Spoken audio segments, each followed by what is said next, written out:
అందరికీ నమస్కారం. అస్సలాము అలైకుం రహమతుల్లాహి బర్కాతు. మిత్రులారా, 1999లో నేను రాజకీయాల్లో అడుగుపెట్టాను. మా పెద్దాయన డాక్టర్ డి రామానాయుడు గారి కోసం. ఎందుకంటే నేను చైల్డ్ ఆర్టిస్ట్ తర్వాత నేను మళ్ళీ ఒక వయసు వచ్చిన తర్వాత నాకు అద్భుతమైన అవకాశం ఇచ్చి ప్రేమ ఖైదీ అనే సినిమాతోటి మళ్ళీ నా కెరీర్ స్టార్ట్ అయింది చైల్డ్ ఆర్టిస్ట్ తర్వాత.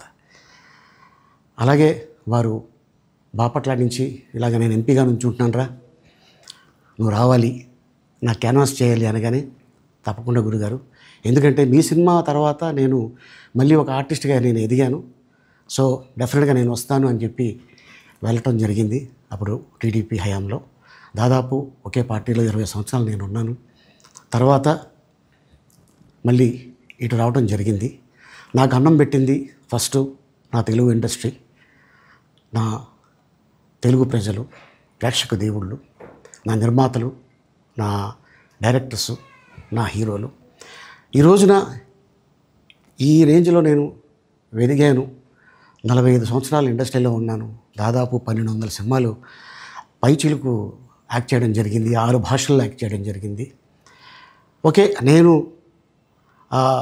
దయాగుణం ఉంది, భగవంతుడు ఇచ్చాడు కాబట్టి నాకు రాజకీయం తోడైతే కొద్దిగా 10 మందికి నేను సహాయపడగలను అనే ఉద్దేశంతో రాజకీయాల్లోకి వచ్చాను తప్ప రాజకీయాలు చేయాలని రాజకీయాల్లోకి రాలేదు.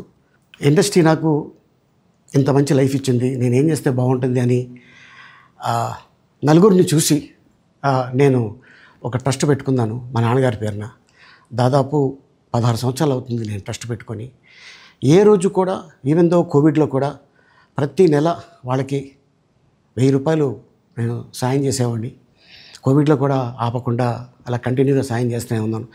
చాలామందిని నా కుటుంబంలో అవ్వచ్చు, బయట వాళ్ళు అవ్వచ్చు, చుట్టాల్లో అవ్వచ్చు, చాలామందికి చదివించాను నేను. అండ్ అలాగే మా తల్లిదండ్రులు నాకు ఇచ్చిన ఆ ఒక గుణం అది అందరితో పంచుకోవాలని చెప్పి ఉద్దేశంతో నేను ట్రస్ట్ కూడా పెట్టుకున్నాను. నా ఇన్కంలో దాదాపు 20% నేను ట్రస్ట్కి ఇవ్వటం జరుగుతుంది. గతంలో కూడా చెప్పా, ఫారిన్ కంట్రీస్లో ఏదైనా ఈవెంట్స్ చేస్తే దాంట్లో నుంచి 60% ట్రస్ట్కి వెళ్ళి 40% నేను తీసుకునేవాడిని. సో ఇట్లాగా చాలా సేవలు చేసి ఉన్నాను కాబట్టి ఈ మాట కూడా నేను మీకు చెప్పుకుంటున్నాను. అండ్ అలాగే నేను వ్యక్తిగతంగా ఎవరి మీద ఏ పార్టీలో ఉన్నా కూడా నేను నా పార్టీ గురించి నేను పొగుడుతాను, అక్కడ ఉన్న వ్యక్తి ఎమ్మెల్యే క్యాండిడేట్ గురించి నేను పొగుడుతాను, నా నాయకుడిని నేను పొగుడుతాను తప్ప ఎప్పుడు ఎవరిని కూడా ఒక మాట అంటాం కానీ వాళ్ళ లైఫ్ గురించి కానీ వాళ్ళ పర్సనల్ లైఫ్ గురించి కానీ ఎప్పుడు కూడా ఏ వేదిక మీద కూడా మీరు వెతికినా కూడా దొరకదు. అండ్ అలాగే సో నేను ఈ రోజున మీ ముందుకి రావడానికి కారణం ఏంటంటే, నేను ఏ పార్టీ మనిషిని కాదు, ఏ పార్టీ సపోర్టర్ని కాదు, ఐఎమ్ జస్ట్ కామన్ మ్యాన్గానే ఉండి ఇక నా సినిమాలు, నా షూటింగ్లు నేను చేసుకుందామని చెప్పేసి అనుకుంటున్నాను. That's it. ఈ మాట చెప్పడానికే నేను మీ ముందుకు వచ్చాను.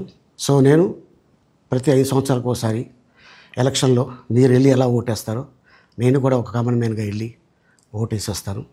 సో రాజకీయాలకి స్వస్తి, గుడ్ బై, థ్యాంక్ యూ. ఇప్పుడు ఆపరేషన్ లేకుండానే మోకాళ్లకు ప్లాస్మా ట్రీట్మెంట్. మీ ఆర్థోపెడిక్ సమస్యలన్నిటికీ రోబోటిక్ టెక్నాలజీ ద్వారా తక్కువ ఖర్చుతో శాశ్వత పరిష్కారం. ఫ్రీ కన్సల్టేషన్, ప్రతి ట్రీట్మెంట్ పై 20% డిస్కౌంట్. ఈ ఆఫర్ కొద్ది రోజులు మాత్రమే. త్వరపడండి. V9 hospitals, 9281465842.